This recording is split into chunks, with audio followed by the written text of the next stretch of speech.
Modern animism makes the oldest spiritual belief easy for today's seekers to understand, practice, and live. Stay tuned and grow with us.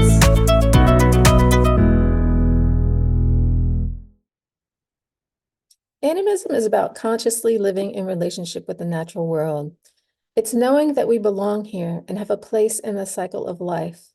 That means everything, even the quirky and weird things that we may not understand. And today I'm going to be talking about one of those strange things, crop formations. Lots of people think that crop formations only happen in England, but my guest today is a guy who researches crop formations in the United States. And Mark Fox is literally a former rocket scientist.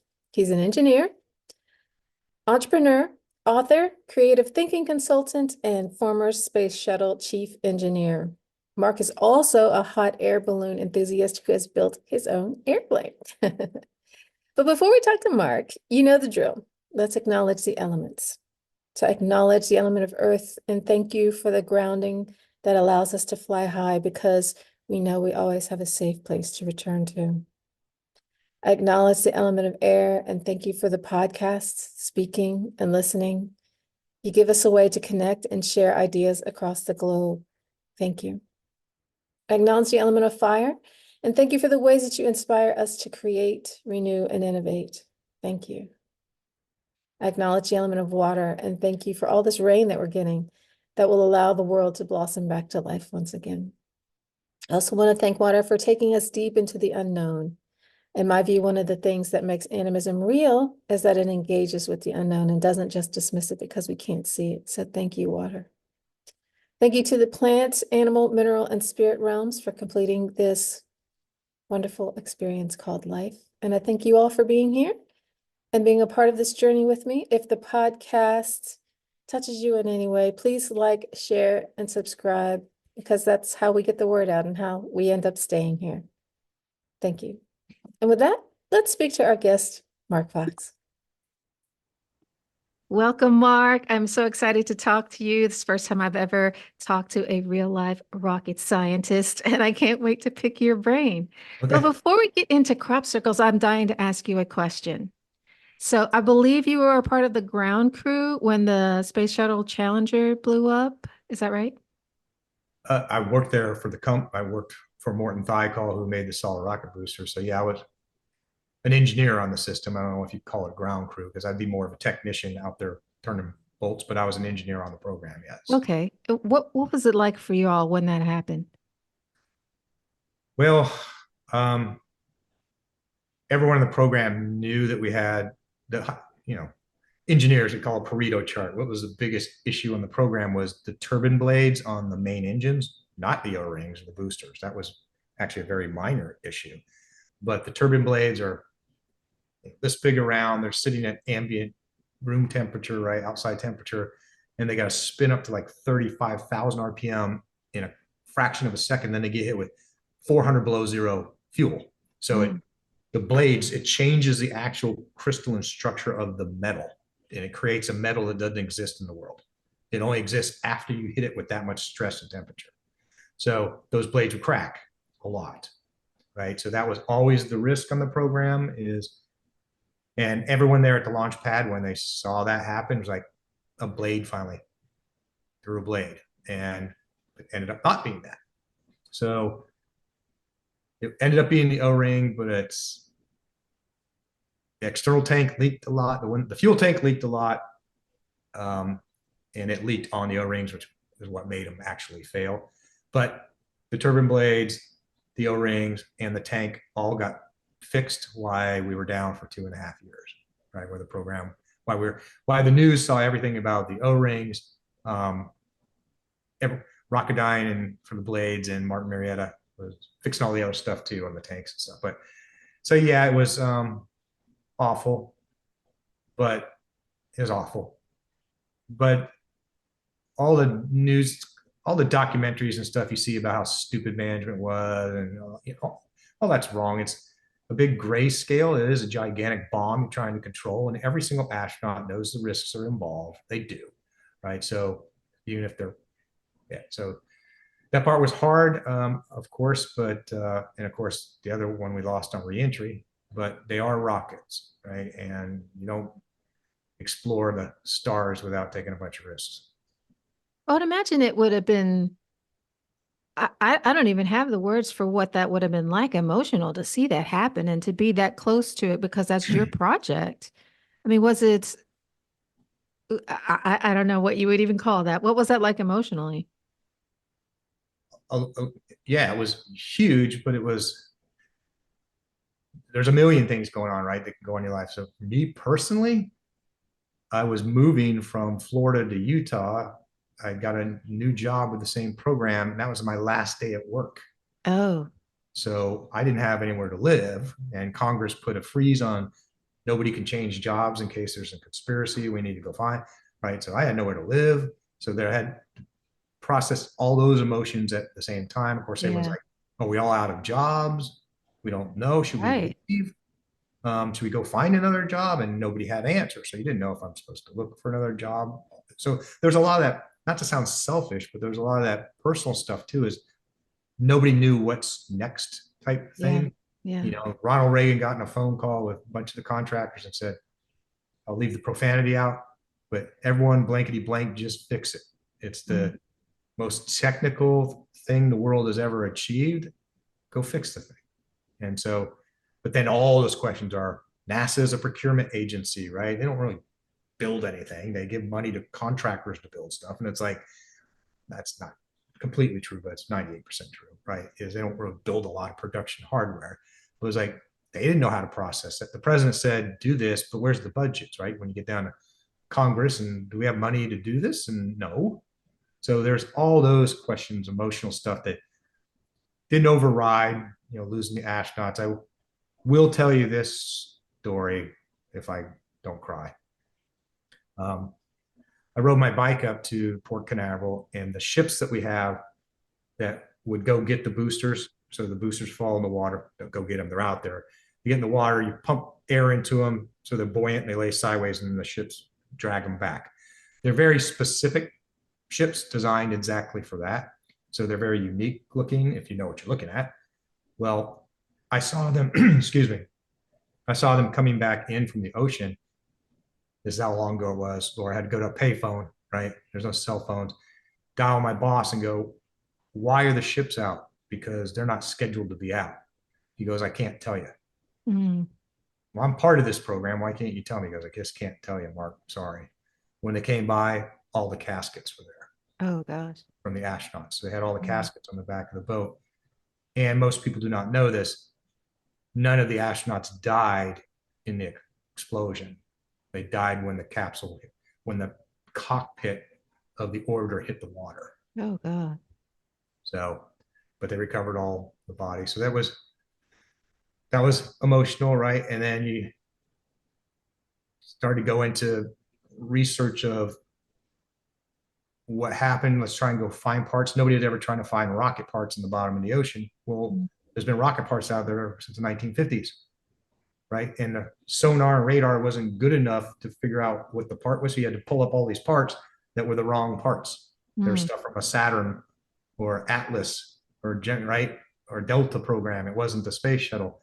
So then we had to lighten it up a little bit. We had to go find a contractor that had mini submarines to go down there and look.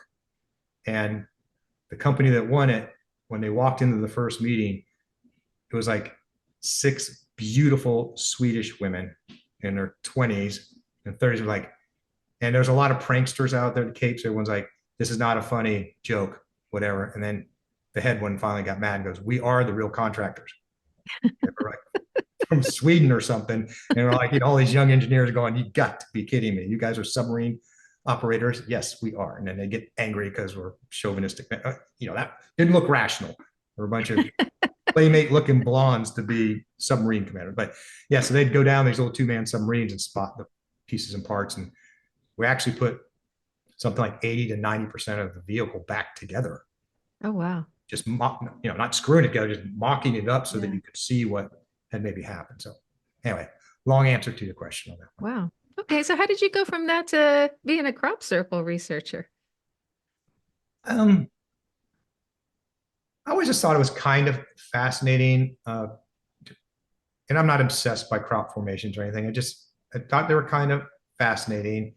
I say I'm not obsessed. I'm not, but I've read every book that's been written in English that I know of, which isn't that many, maybe 50, 60 books, and just some interesting stuff. I read a book called, a friend of mine turned me on to it, and he's like one of the weirdest dudes ever. He's a forward-thinking veterinarian, and he's like, the book was called The Source Field Investigations by a guy named Wilcox. And it is the weirdest book of the weirdest science of anything I've ever read in my life. Just phenomenal. Things are just way crazy. In the appendix, or the last chapter, or some epilogue, whatever the end is at the back, right? He mentioned, he goes, I must mention crop formations, even though I don't want to discredit my book. And I'm like thinking, oh my God, everything in your book is a million times crazier than that. But he showed one, and it's important, between crop circles and formations, because most of them are formations, there are circles, but it had one that looked like it represents pi, 3.14159. Okay. It's not symmetrical. It's picture of pizza with 10 slices. And if I had a picture right here, I'd show it to you, but it's like, it represented 3.14. It's like, okay, so that is not natural phenomena for a couple of reasons. It's not symmetric. Secondly, that's math and intelligence, and math doesn't really exist. Human beings made up math. There's no such thing as two apples. We made up two so I can count two and pay for them, right? Those two apples aren't the same, but I got to count them as a dozen or two because of going to the market, right? And you're buying something, you have to have some way to exchange something for something. So math is made up by human beings. I'm going to get attacked for that, but it's true. There is no such thing as a 3 or 4. So what's called authentic means it's not man-made or man-made. So two of the top researchers in England are Lucy Pringle and Michael Glickman. I called them both up and I said, did you guys go into this formation in the back of Wilcox's book the day after it happened, or the day it was found? And they both said yes. I said, was it authentic? And I expected 100% probability they go, it was man-made. And they said, no, it's not man-made. And I'm like, okay, that is insane. Something's really crazy. So I told my wife, we're going to spend some of the summer in England. We're going to go research some crop formations. She told her boss that at work, and he said, really? You must really love him. You're going to go to England and research crop formations with him? So that's what kind of got me in and actually digging into it further. So I went over there and did my own studies and looked at different things and went into a bunch of crop formations. So that's not easy to do. So I've been to England too, to Wiltshire, looking for crop formations. And it's not the easiest thing to do because most of them are on private property. You have to know where they are, and then you have to get permission. So how are you able to get access? So because you're so young, you don't know how it worked in the old days. You didn't do that in the old days. Is idiots would walk across all the crop and damage it. Yeah. Right. They just trespass all the time, which the crop formation research community kept trying to figure out, how do we do that so we still have access without making the farmers mad? So they went through all kinds of different programs, and they still are, right? They had payment boxes, like you could donate payments to pay for damaged crops. They tried to police it, but again, it's like, how do you do that? I mean, some of the crop formations I went to, right, I was the only one there. Oh. Right? You know, nobody was there. It's outside of Wiltshire. Like one of them was 3 or 4 hours north, right, which is almost the country. But so yeah, so all that access stuff is changed over time to try and preserve allowing people to record them. But even back in the 90s and stuff, and I went in 2012, but back in the 90s when there was a lot of huge complex ones, that was when the problems really started, because people would stomp in and be unrespectful of the person's property, right? And you're right, they're not easy to find, which is an important point, because people go, why are they only in Wiltshire? They're not. They're everywhere in the world, but nobody's looking for them for anywhere but there, right? They are in the Netherlands now too, but in Wiltshire, there's a massive amount of people that are looking for it. No, it's about 8 researchers right? There's one airplane when I was there, a two-seater, right? A pilot and you. That's the only airplane taking researchers up and doing reconnaissance, looking for them. There's nobody in the United States doing that anywhere, in any state that I know of. There's only, to my knowledge, there's like 1.5 crop formation researchers in the US. I'm the half, right? Another one's a lady, like but so we probably have more in the United States than anybody. That's a good theory. You don't know because you're not looking for them. But we have, when they'll talk about it, we have just as many farmers that report them over the years. They just don't want the attention drawn to it, and they don't want to believe it. And, you know, and a lot of them do think they're man-made, and some are, right? And they're very easy to tell when they are.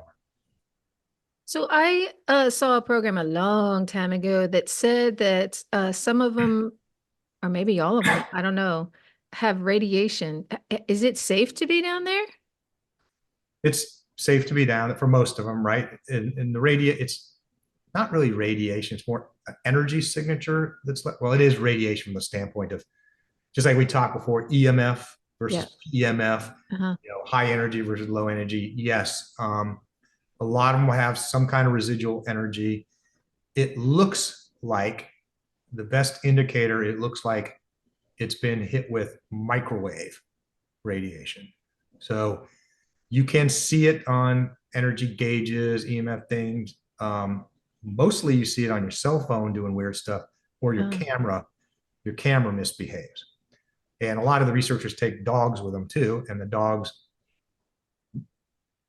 we believe the dogs know which ones they don't want to go into. They don't like, most of them will go into them, some of them they don't like it.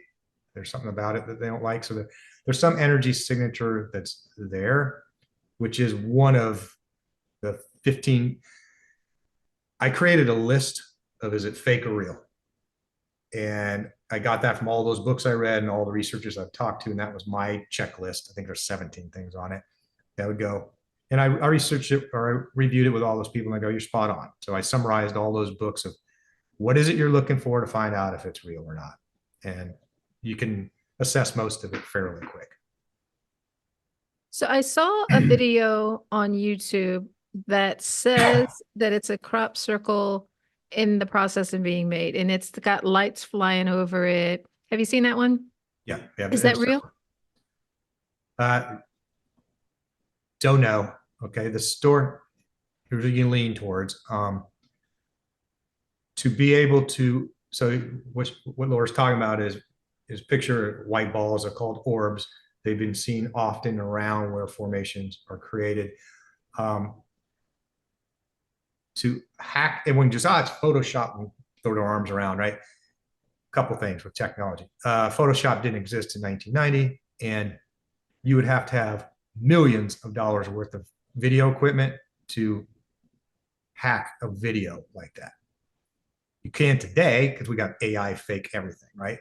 But to do that back then is really hard to do. So there's been, boy, it's a super interesting question because there's a gigantic rabbit hole, right? Is the misinformation that's intentionally put out there by different people. So I won't say his name because I hate the guy. He is the paid puppet for all the news in the country when it comes to scientific stuff like this, to throw out as much misinformation as possible. When a report came out about, it looks like it's microwave, we can reproduce this with microwave radiation to inflammate the knuckles. So that's one of the most common things you'll see in the wheat is the knuckle born.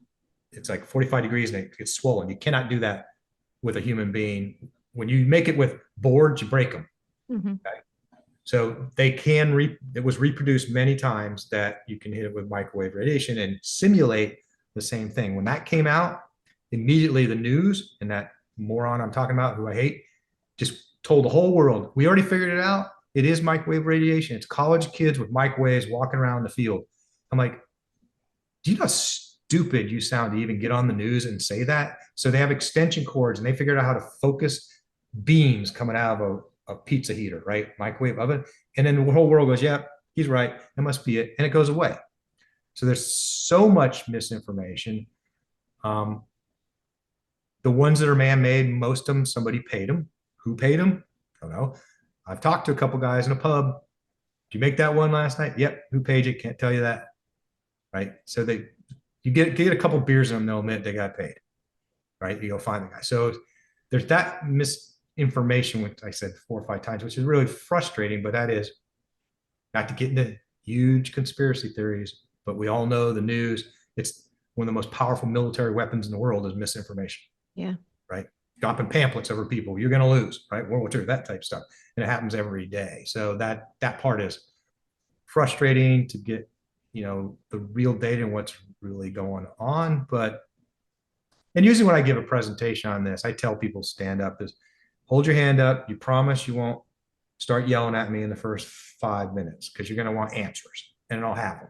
You're going to go, I need to know right now. It's like, no, I don't know. I'm just telling you what the data is and what it suggests, but I don't know what causes it, right? Because that's always a punchline. I need to know immediately. Right. Nobody knows. Yeah. No. So there was, I don't know where this was, but there was one formation that gave us, I guess it's geometry that we didn't have before. The one with squaring the circle, and there were only so many ways. And then when this crop formation came out, there were 2 more ways to square the circle. Do you know about that one? I don't, but I can just say squaring the circle is very, very, very common. Ratios and stuff in a lot of these formations. For people that don't know what squaring the circle is a 4 foot by 4 foot square is 16 square feet. A circle that covers the same amount of area can never be exactly the same because pi goes forever. So pi r squared times 3.15, you get close, but they're never the same. So that was always a philosophical thing is how can a square and a circle how do I make them with the same area? You can't, right? So there's a lot of ratios that show this dimension of where this circle is to that one is sacred geometry, is squaring the circle. What I think, and I hate that I'm not a musician, I can't play anything. It's very frustrating because I go to Wizard Academy and I teach this. They're all musicians. They're business guys, but they're all musicians. And they're like, how can you not understand piano keys? I'm like, dude, I didn't have music lessons. Okay, growing up. So, but what's weird, and I ask this every time, is to our knowledge, there's all of the ratios of crop formations, distances, sizes, diameters, areas are in white keys, never black keys. Right now, when I say that, I go, explain that to me. And I know what a black key sounds like. It's not as beautiful, right? So that's just a weird thing. And to my knowledge, there's never been 2 crop formations the same ever. Yeah. Kind of like snowflakes. So, but yeah, that's always interesting to me, this white key, black key. I wish I understood music better, but anyway.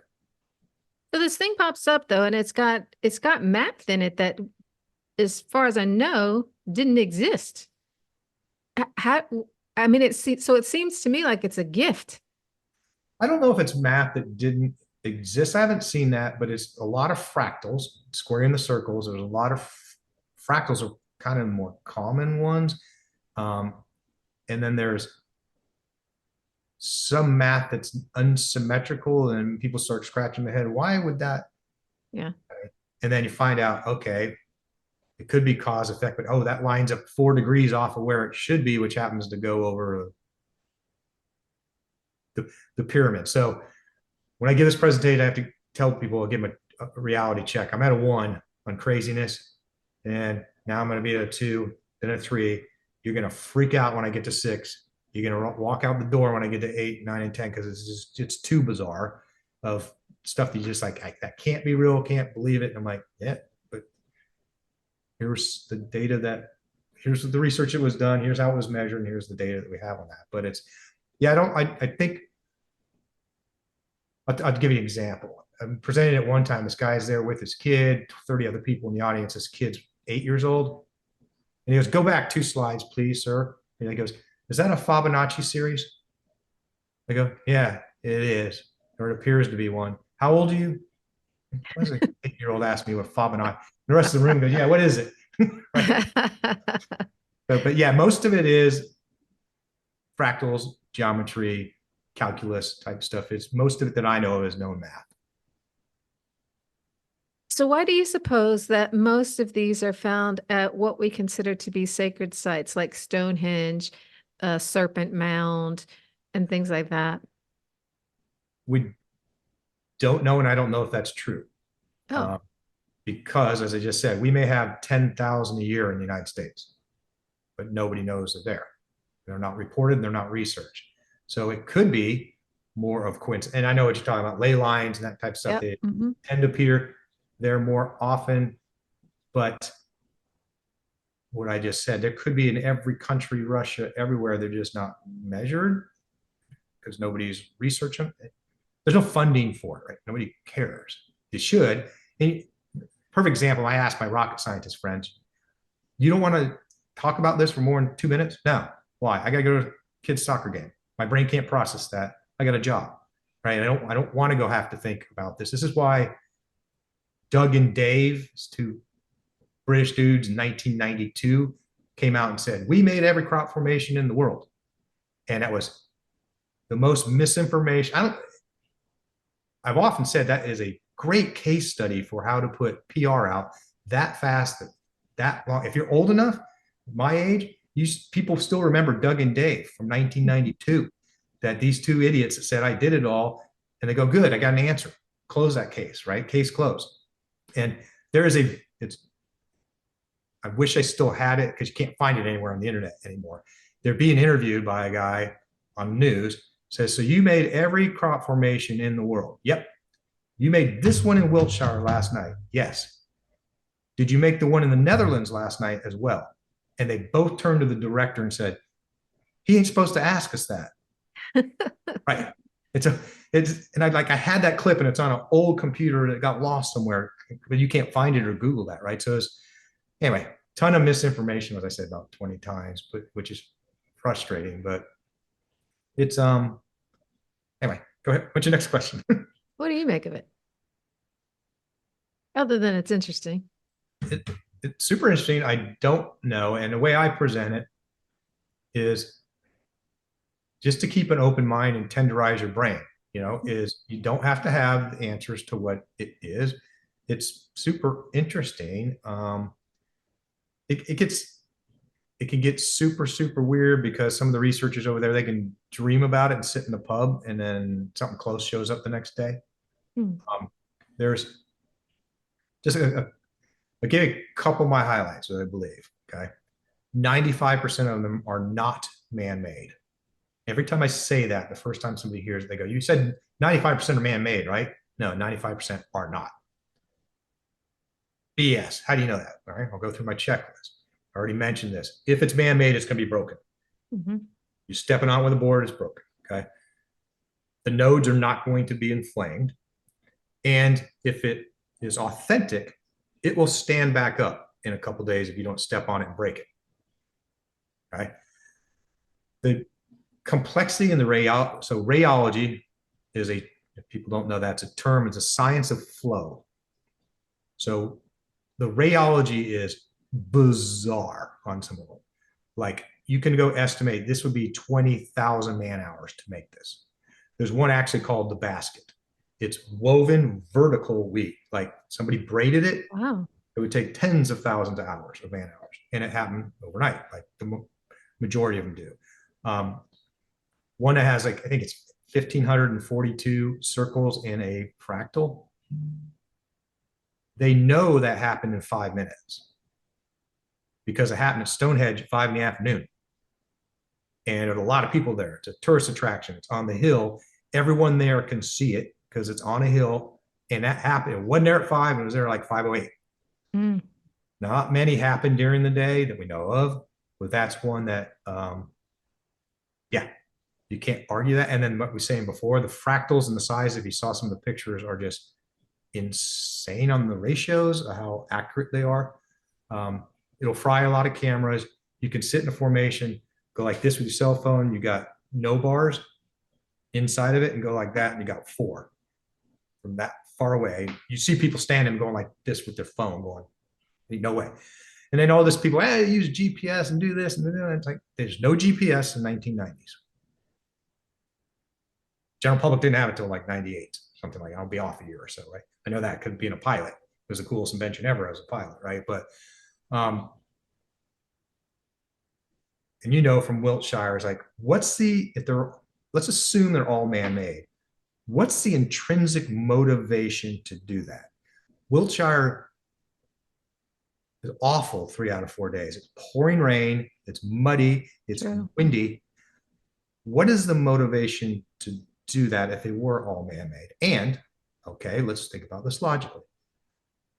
If that took 10,000 man hours and it happened in a day, where are the people? Where are they camping? Because there's only like 4 pubs there, a couple B&Bs. There's not enough rooms and they're not camping. So where are they? When I started asking those logical, where are these people at, right? So, like I said, they're made in minutes, not months. They're probably worldwide. There's a lack of theories of what they are, but yeah, there's this, some of them you just go, yo, you got to be kidding me when you look at the complexity or the picture. And then people go, yeah, that disappear. No, there's about, Wiltshire has about 50 a year every summer, right? Did you know that? Yeah, it's crazy. Well, yeah, about 50, Crazy. roughly 50 every year. So yeah, it's just, your question is what I think about. I think it's interesting. I think if nothing else, okay, here's the article I'm writing today, okay, where I get called liar, liar, scam artist, pants on fire, you're evil, horrible. So I said, this is the title of the article, 100 top scam artists of all time. So I'm writing an article and I'm including PEMF in there, right? And I'm showing the other top 100 scientific medical discoveries of all time that every person involved in that was called a scam artist, crazy person. There's no possible way that could be real until it was, okay? There's no way you could fathom DNA sequencing, stem cells, DNA hacking, right? Just in virtue, what's it? In virtue of pregnancy stuff, where you put cells, right? Freezing cells, just go through it. So that's a list of actually Chat GPT did. Give me the top 100 list of science break. And I went through that list. I started laughing. I was like, yeah, I mean, an MRI to me, an MRI is the most magical machine ever built by a human being, ever. If your listener spent 10 minutes learning how it works, you'd go, impossible, impossible. Every step is impossible. But yet there's a million MRI pictures done every year, right? To go look at it.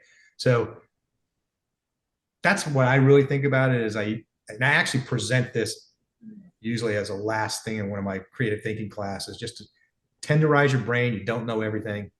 And that's okay, right? It's okay. Just don't be the Facebook hater that says scam artist, there's no possible way this could possibly work. It's like, really? None of this other stuff should have worked either, right? You should be able to put a man on the moon. Oh, there we go. I just opened that can of worms. Because I have lots of friends still think we didn't go to the moon. I'm like, I always tell the story. I go, so in the vertical assembly building, there was so much equipment left over from the Apollo Gemini program that it took 2.5 years to clean up all the aluminum, metal, stands and ground support equipment. So I said, so what genius in the 60s and early 70s on the Apollo program built $100 billion worth of hardware for an idiot 20-year-old kid back then to find it in 1980 to clean it up if we didn't go to the moon, right? And then we go, well, you can't prove we went. I go, can you prove you were born? Of course I can. I have a birth certificate. That doesn't mean anything. You can't prove you were born. And people get frustrated with that. They go, yes, I can. And then you can't. So anyway, but I went on a tangent there again with you, but it's like, yeah, I don't have answers for it, but I think that's part of the cool part. Yeah, good point. Good you point. Don't know. So what do you do in real life? You're not a crop formation researcher in your day job. What do you do? What are you doing now? Selling vibes, these devices, trying to be profitable. Maybe I will this year, but just, yeah, it's the funnest job I've ever had.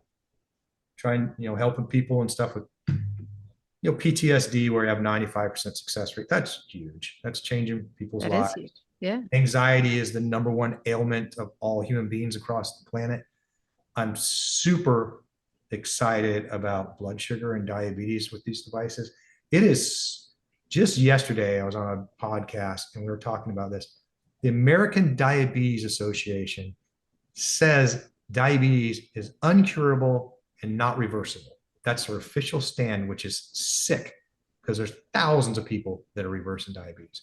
So I'm excited about getting away from them. I have personal stuff, medical stuff, particularly cholesterol and blood pressure and salt. Those three things have been lied to my entire adult life. Yeah. It's very frustrating. It's like everything you told me is not true at all. And I have the data now to prove it. In America, my doctor, who's passed away, unfortunately, last month, is like, I'm not going to do what, unless the American Medical Association recommends it, right? I'm not going to go anything outside bounds, which is sick. I get it why they're doing it. They don't want to get potentially sued, but it's like, come on, man, you're a doc. Keep an open mind about some new stuff and what could happen. That's all medicine advancement is. So that's what I do. This type of stuff is trying to make people make noise, trying to make noise about this device. Go try it if you're suffering from some of these things. I've asked this 3 times last night on Facebook. How am I a scam artist when I have a money back guarantee? Please explain the finances to me. I don't know how that works. And nobody's been able to answer that yet. It's like, okay. And I'm a rocket scientist. I don't believe a lot of it, but I've been looking at it for 23 years and there's just too much data there. So it's, yeah, I think, like I said, diabetes, some of the other ones that are coming along now, blood sugar is like, it's a very good friend of mine. I don't want to say his name because it's as of yesterday. He's had diabetes, way overweight. It's like, David, try this. And he's one of those skeptical guys. His blood sugar is at 270. He ran it twice. It's at 200. Not at 100, but he's down to 200. I go, keep using it every day, David. Check in with me next week. All right. So that's exciting to see that kind of stuff. For sure. For sure. And I have one. And I work with people with PTSD, and it's helping me a lot to help them, because if somebody is so nervous, they can't really do therapy. It's all about coping with crisis. So it's helping me, it's helping my clients. And Maybe you're I'll right. tell you one last story on PTSD real quick. So this lady that wrote the PTSD protocol 15 years ago on this device, I mean, I didn't write it. She wrote it like 15 years ago. She said she was a therapist, kind of like you, I think.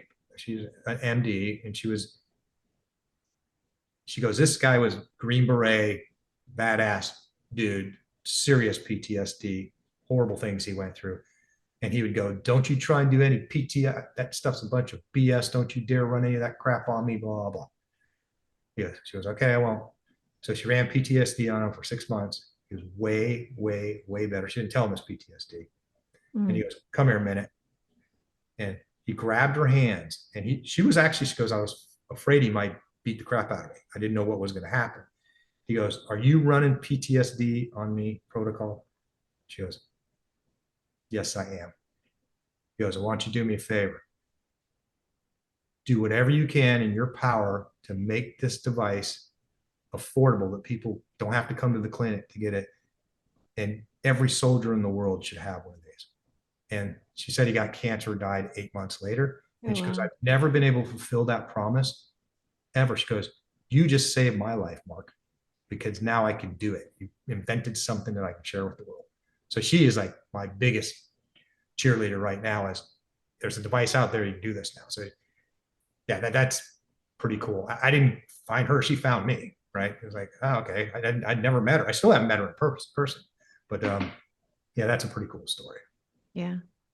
Yeah. And for me, the price, I think, what do you spend on Starbucks in a day? I mean, if you're looking at using this for a year, it's less than $1 a day. It's way less than $1 a day. It's not, I don't know. I can't say anything about anybody's finances, but I don't think it's breaking anybody's bank. So Yeah, I never thought about the $1 a day thing. That makes sense. Somebody told me, like New York customers, she's like, I paid $125 for a steak last night. yeah. I'm all right with this. I'm like, okay. Yeah. Well, thank you so much for being here. All your links are in the show notes if anybody wants to contact you about the Vibe or crop circles or anything else. And I appreciate you being here. Okay. Thank you so much again for having me. Take care. Thank you.